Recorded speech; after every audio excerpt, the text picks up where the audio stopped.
बऱ्याच वेळेस एकाच प्रकारची भाजी खाऊन आपल्याला कंटाळा येतो, तर आज आपण झटपट होणारी आणि थोडीशी वेगळ्या प्रकारची मेथीची भाजी बनवणार आहोत. सध्या मेथीचा भाजीचा सीझन आहे, तर मेथीची भाजी स्वस्तही असते आणि खूप चांगलीसुद्धा मिळते. तर चला आज आपण मेथीची भाजी बनवूयात. तर त्यासाठी एका पॅनमध्ये 2 चमचे तेल घालायचे. आता याच्यामध्ये खडे मसाले घालायचे आहेत. तर 1 तेजपत्ता, 4 मिरे, 2 लवंगा आणि छोटासा दालचिनीचा तुकडा आपल्याला या तेलामध्ये थोडासा परतून घ्यायचा आहे. तर मीडियम गॅसवरती आपण अर्धा मिनिट याला व्यवस्थित असं परतून घेऊ, तेजपत्ता छान लालसर होईपर्यंत. आता खडे मसाले व्यवस्थित असे परतून झाले की याच्यामध्ये 1 मोठा कांदा आणि 1 टोमॅटो घालायचा आहे, उभ्या स्लाइसमध्ये कट केलेला. थोडीशी कोथिंबीर आणि अर्धा इंच अद्रकीचा तुकडा आपल्याला याच्यामध्ये घालायचा आहे आणि हे थोडंसं आपण आता परतून घेऊयात. तर मोठा गॅस करून अर्धा मिनिट याला परतून घ्यायचं आणि नंतर 1 मिनिटासाठी बारीक गॅसवरती असं झाकून ठेवायचं, म्हणजे कांदा आणि टोमॅटो छान मऊ होतो.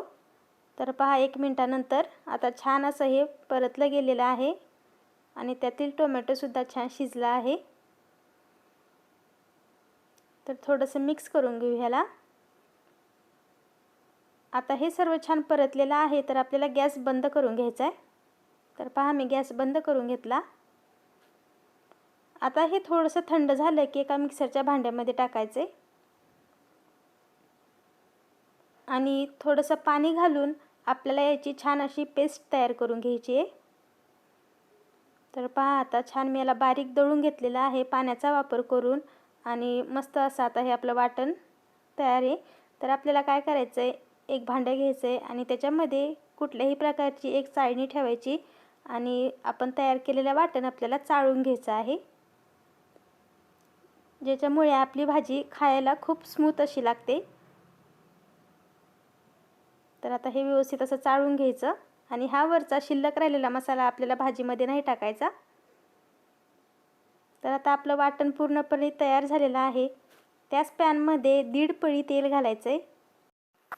तेल छान गरम झालं की याच्यामध्ये अर्धा चमचा जिरे घालायचे आणि जिरे छान आता आपल्याला फुलून द्यायचं आहे.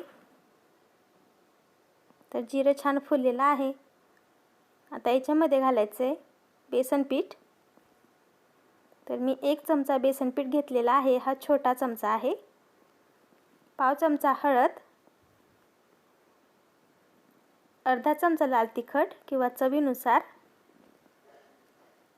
पाव चमचा धने पावडर. आता बारीक गॅसवरती हे मसाले आपल्याला सर्व परतून घ्यायचे आहेत, म्हणजे बेसन पीठसुद्धा छान परतलं जातं.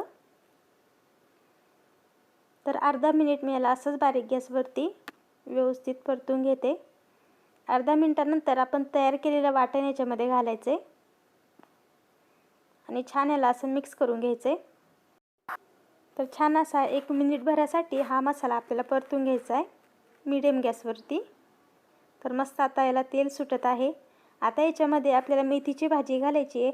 तर 1 मोठी जुडी मेथीची भाजी छान धुवून घ्यायची आणि नंतर बारीक चिरून ते आपल्याला या वाटणामध्ये घालायची आहे आणि चवीनुसार मीठ. तर मीठ आणि भाजी आपण अगोदर मिक्स करून घेऊयात. आता याच्यामध्ये आपल्याला अर्धी वाटी पाणी घालायचे. पाणी घातल्यानंतर व्यवस्थित असं सर्व मिक्स करून घेऊ. आता याच्यामध्ये अर्धी वाटी फ्रेश वाटाणे घालायचे आहेत आणि 1 ते 1.5 चमचा दुधावरची साय घालायची आहे, म्हणजे मलाई. तर मी 1.5 चमचा दुधावरची साय याच्यामध्ये घालते. छान अशी रिच आपली भाजी दिसते याच्यामुळे आणि याला मिक्स करून घेऊयात. तर पहा मस्त टेस्टी अशी ही भाजी होते आणि चवीला सुद्धा अप्रतिम लागते. तर हे मिक्स करून झाल्यानंतर 3 ते 4 मिनिटासाठी व्यवस्थित अशी झाकण ठेवून ही भाजी शिजवून घ्यायची आहे. त्याच्यातील मटार थोडेसे शिजेपर्यंत आपल्याला ही भाजी शिजवून घ्यायची आहे. तर आता पहा मस्त भाजी शिजलेली आहे आणि छान त्याला तरी सुटलेली आहे. थोडासा लसणाचा तडका आपल्याला याच्यावरती द्यायचा. त्यासाठी 5 ते 6 लसूण पाकळ्या बारीक कट करून घेतल्या आणि थोड्याशा तेलामध्ये छान लालसर होईपर्यंत त्या तळसून घेतल्या आणि नंतर भाजीवरती त्या टाकून घ्यायच्या आहेत. म्हणजे छान असा लसुणी फ्लेवर आपल्या मेथीला येतो. तर पहा, मस्त अशी आपली ही भाजी तयार झालेली आहे. तीच ती मेथीची भाजी खाऊन कंटाळा आला असेल तर या पद्धतीची अप्रतिम अशी भाजी नक्की करून पहा. खायलासुद्धा खूप छान लागते आणि बनवायला पण खूपच सोपी आहे. अगदी घरातील साहित्यामध्येच तयार होते आणि तेही झटपट. तर तुम्हाला ही रेसिपी आवडली असेल तर नक्की ट्राय करून पहा. चॅनलवर नवीन असाल तर चॅनलला सबस्क्राईब करायला विसरू नका. पुन्हा भेटूयात अशाच साध्या सोप्या चमचमीत रेसिपीसोबत. तोपर्यंत बाय.